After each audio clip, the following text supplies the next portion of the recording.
families of the victims are waiting. From around 10 a.m., families of the passengers started arriving at this facility escorted by police officers. So far, some 15 people are waiting in this building. Bodies of the casualties are placed in an indoor sporting facility nearby.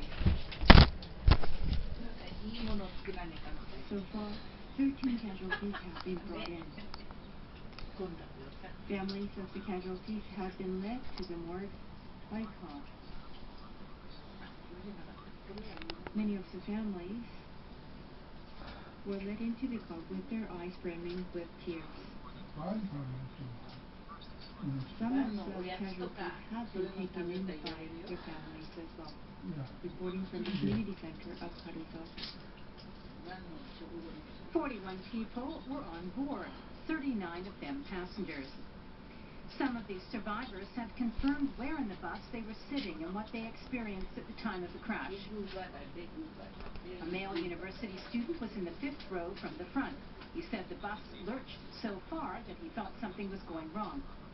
A female student in the 7th row from the front said she thought the bus was going very fast and then the bus shook.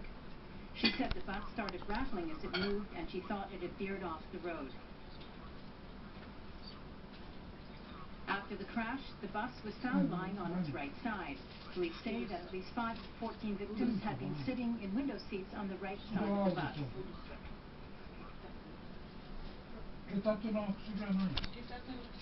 This university student says he was dozing in his seat on the left window side, 2 rows from the front, when he heard someone shouting.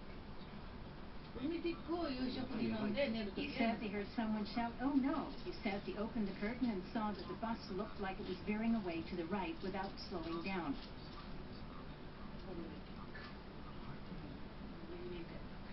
The bus apparently crashed to the guardrail immediately after that. This woman says she was in a right aisle seat and was asleep. She says she was woken up when the bus shook and then it shook again, and the bus started rattling along. She says it felt like the bus had veered off the road. The bus was found lying on its right side, resting on trees. The bus apparently hit the trees before it came to a halt. This survivor says he was in a left window seat. He says on impact, he fell on top of the people on the right and heard someone groaning in pain.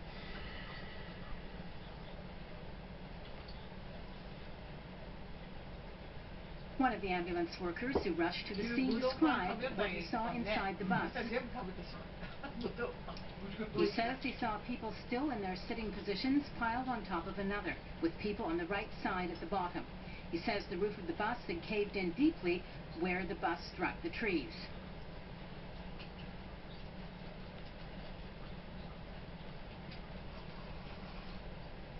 Police say of the 14 people who died, 3 passengers and the 2 drivers were believed to be on the right side of the bus at the time of the crash. NHK has obtained a route map detailing the course the bus should have taken to its destination.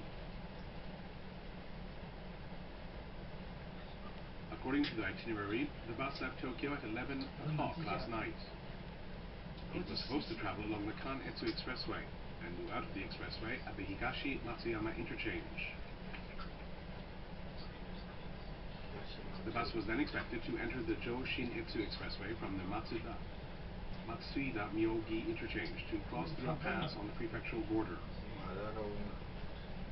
However, the accident occurred on Route 18, not on any expressway. The bus did not follow the route it was supposed to. Some of the passengers have also said they felt anxious about the way the bus was being operated. This person says,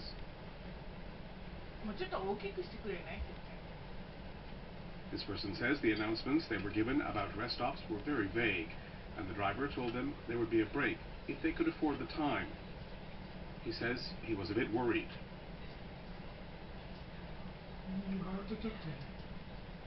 Drivers are prohibited from changing the itinerary they follow at their own discretion. So the question arises, why did the driver choose not to travel along the expressway?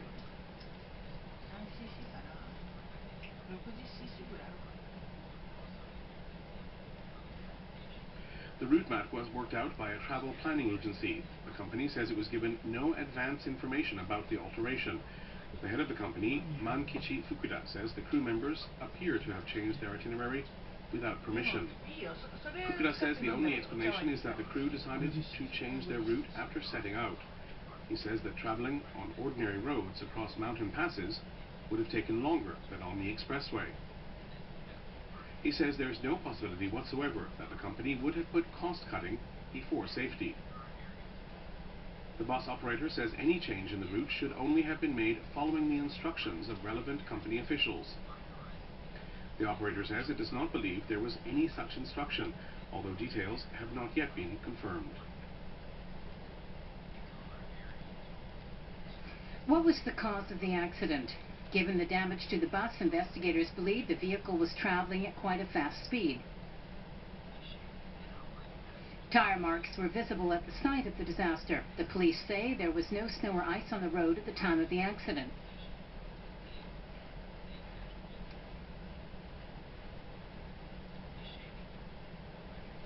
It seems probable that some problem occurred involving the crew. The bus operator says the two drivers had at least 10 to 15 years' experience.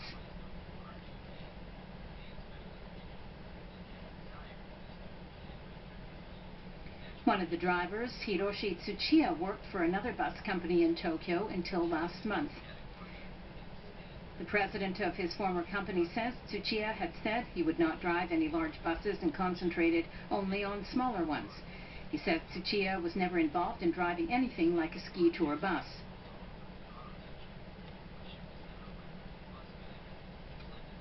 The two drivers were supposed to take turns driving the approximately 600 kilometers to and from the ski resort.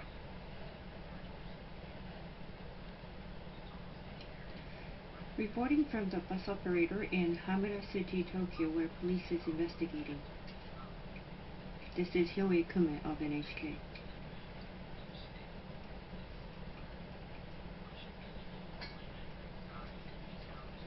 Behind me is the bus operator in Hamura City, Tokyo. Police started arriving with carton boxes about 1 hour ago to investigate the company on the suspicion of negligent driving resulting in death and injury.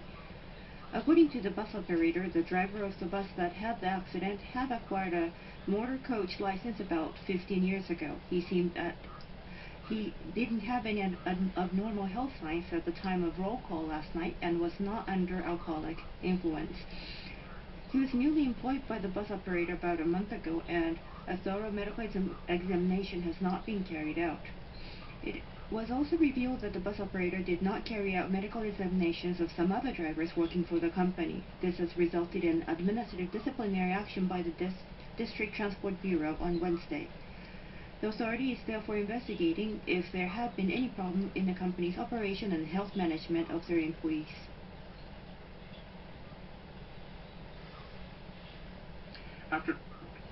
And we have a report from the Karuiza police station in Nagano. This is the Karuiza police station. The wreckage of the bus was hauled to the parking lot of this police station this evening, covered with a protective sheet.